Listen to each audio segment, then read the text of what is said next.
अस्सलामुअलैकुम एवरीवन। उम्मीद करता हूँ कि आप सब खैरियत से होंगे। मैं आपको सी शॉप बिगनर कोर्स सीरीज़ के लेक्चर नंबर 9 में वेलकम करता हूँ। दोस्तों, आज के इस लेक्चर में हम डिसीजन स्ट्रक्चर के थर्ड टाइप को देखेंगे, जो कि है स्विच केस। स्विच केस को समझने से पहले मैं आपको ये एग्जाम्पल समझाना चाहता हूँ, जो कि मैंने यहाँ पे लिखी हुई है। तो ये मैंने एक इफ एल्स इफ की एग्जाम्पल बनाई हुई है, कोड बनाया हुआ है। बेसिकली एक ये एप्लीकेशन बनाई हुई है मियाँ मिठू की तरह। तो मियाँ मिठू की तरह किस तरह बनाइए कि इसमें हम 1 से लेकर 3 तक कोई एक नंबर सेलेक्ट करेंगे, उससे रिलेटेड हमें ये कोई एक जवाब देगा। ठीक है, चले हम इस एप्लीकेशन को रन करते हैं, देखते हैं होता है क्या है। कंट्रोल F5 करते हैं। तो मैं कोई भी एक इनपुट दूंगा। फॉर एग्जांपल मैं इनपुट देता हूँ 1।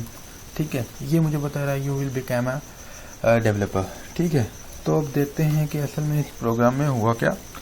इस प्रोग्राम में ये हुआ कि हमने एक इनपुट दिया, वो जाके इस वेरिएबल में स्टोर हो गया। उसके बाद कंडीशन चेक हुई, क्या इसके बराबर है या इसके बराबर है। जहाँ पे भी जो कंडीशन हमारी ट्रू हो जाएगी, वो मतलब वो जो इफ एल्स या इफ का ब्लॉक ऑफ कोड एग्जीक्यूट हो जाएगा। ठीक है, तो ये सेम काम हम स्विच से भी कर सकते हैं। ठीक है, मैं ज़रा इसको डिलीट कर दूं तो फिर मैं आपको बताता हूँ एक स्विच का सिंटैक्स क्या हो, कैसा होता है। ठीक है, और मैं आपको बताऊंगा कि हमें स्विच केस कहाँ यूज़ करना चाहिए और कब हमें इफ एल्स इफ यूज़ करना चाहिए। स्विच केस का सिंटैक्स बहुत ही ईजी है। हम लिखेंगे स्विच, ठीक है, उसके बाद ब्रैकेट, उसके बाद ये उसकी बॉडी। तो इसमें हम क्या लिखेंगे, ब्रैकेट में वो चीज़ लिखेंगे, वो वेरिएबल लिखेंगे जिसके साथ हमने कंपेयर करना होगा। हम लिखेंगे सिलेक्ट। अब हम इसमें डिफरेंट केसेस बनाएंगे, जैसे कि हम इफ एल्स इफ में डिफरेंट कंडीशंस बनाते थे। तो मैं बनाऊंगा, मैं केस बनाता हूँ केस, ठीक है, उसके बाद डबल कोटेड 1 कॉलन ब्रेक। ठीक है, उसके अंदर हमारे पास यहाँ पे ब्लॉक ऑफ कोड, जो भी हम कोडिंग लिखेंगे। उसके बाद मैं थर्ड केस, दूसरा केस बनाता हूँ, case double quoted 2 colon break. उसके बाद मैं थर्ड केस बनाता हूँ 3। ये मैंने 3 केसेस बना लिए।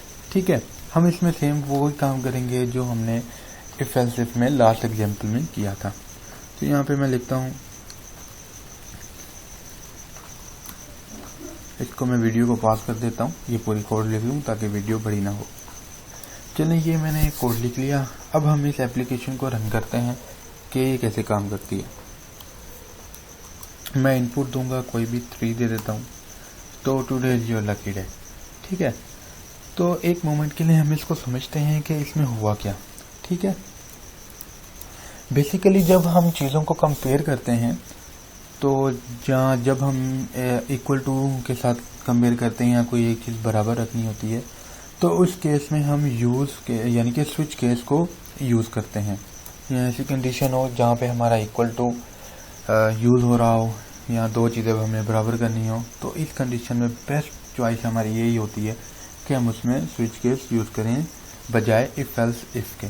तो स्विच केस ज़्यादा ऑप्टिमाइज है इफ एल्स इफ के। अगर हम ऐसी कंडीशन होती है कि जहाँ पे इक्वल टू बार बार हमारा लगता हो, जैसे कि हमारी लास्ट जो सी एग्जांपल थी उसमें हमने लगाया था, अगर सेलेक्ट इज इक्वल टू 1 या select is equal to 2, select is equal to 3। इसी तरह अगर इक्वल टू के साथ कोई कंडीशंस होती हैं, तो उस केस में हमारा बेस्ट जो चॉइस है वो है हमारी स्विच केस की, क्योंकि ये ज़्यादा ऑप्टिमाइज है इफ एल्स इफ है। ठीक है, ओनली इस कंडीशन के अंदर जब हम इक्वल टू यूज़ कर रहे हो, नॉट ऐसे के क्या बोलते हैं ग्रेटर देन या लेस देन। ठीक है, क्योंकि वैसे आम कंडीशन के लिए वैसे तो हमारा बेस्ट है इफ एल्स इफ दूसरी कंडीशन के लिए, पर जो एक ये खास एक कंडीशन है ना, उसके लिए ये स्विच केस बेस्ट है।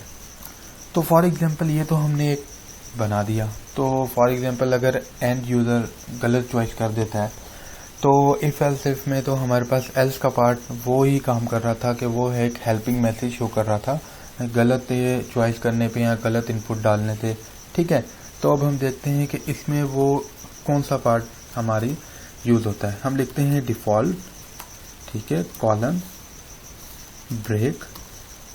तो इसमें हम एक मैसेज लिख देते हैं इनवैलिड चॉइस।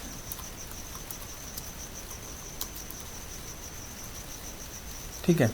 तो अभी हम एप्लीकेशन को रन करते हैं, देखते हैं एक गलत चॉइस देकर 4, देखें बिल्कुल हमारे पास इनवैलिड चॉइस आ रही है। ठीक है, बेसिकली ये जो ब्रेक हम लगा रहे हैं ये क्या कर रहा है, हमारा एक ये केस अगर ट्रू हो रहा है, इसमें जितनी एक या 2 लाइन का कोड लिखा हो वो 2 लाइन या 3 लाइन का कोड एग्जीक्यूट हो जाए, उसके बाद ब्रेक हो जाए। ठीक है, तो ये समझे एक किस्म की ब्रैकेट्स का ही काम कर रहा है। ठीक है, कि उसकी यानी कि एक बाउंड्री का काम कर रहा है ब्रेक यहाँ पर।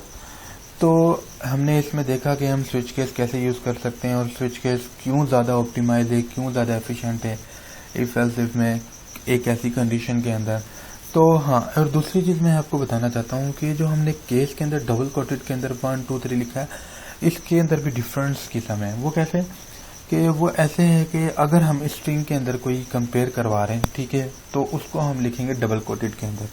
अगर फॉर एग्जांपल अगर हम किसी कैरेक्टर में उसको कंपेयर करवा रहे हैं तो उसको हम सिंगल कोट में लिखेंगे।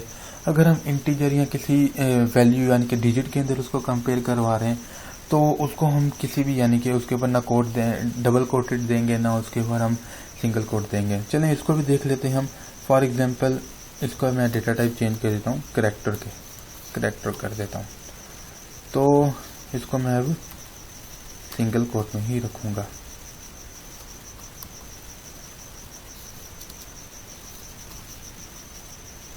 ठीक है, तो ये भी हम करके देख लेते हैं। तो यहाँ पे एरर क्यों आ रहा है, लाइन नहीं हमने रीड करना है ओनली। तो ये क्यों यहाँ पे एरर दे रहा है, हम इसको भी देख लेते हैं। ये एरर इस वजह से दे रहा है, जो भी चीज़ हम रीड करते हैं वो बेसिकली हमारा स्ट्रिंग के अंदर जाता है। तो हमारा डेटा टाइप जो कैरेक्टर है ना, हम इसको लिखेंगे डॉट पास, तो वो चीज़ हमारी कैरेक्टर में पास हो जाएगी। अब देखेंगे एरर नहीं आ रहा। अभी हम रन करके देखते हैं, ठीक है, प्रोग्राम को, क्योंकि अभी हम कैरेक्टर ले रहे हैं, पहले हमने स्ट्रिंग लिया था। देखें वही काम कर रहा है। ठीक है, अब हम इंटीजर लेकर देखते हैं। ठीक है, अब मैं इसका डेटा टाइप इंटीजर रख लेता हूँ। ठीक है, तो अब मैं इसको, ताकि हम हर चीज़, अब इसको हम कोटेड से हटा देंगे। तो अब हम अपनी एप्लीकेशन को रन करते हैं। अब देखें यू विल गेट रिच सोन। तो आज का था हमारा ये लेक्चर स्विच केस के ऊपर। तो उम्मीद है आपको इस लेक्चर से कुछ ना कुछ सीखने को मिला होगा। आपने सीखा होगा कि हम स्विच केस को कैसे यूज़ करते हैं, आपने सीखा होगा कि हमें स्विच केस कब और किस कंडीशन के अंदर यूज़ करना चाहिए, और ये इफ एल्स इफ से किस कंडीशन में ऑप्टिमाइज है। ठीक है, तो उम्मीद है आपको इससे सीखने को कुछ ना कुछ तो मिला ही होगा। तो आप ये हमारी वीडियो को अपने दोस्तों के साथ ज़्यादा से ज़्यादा शेयर कीजिए और हमारे चैनल को सब्सक्राइब करना ना भूलिए।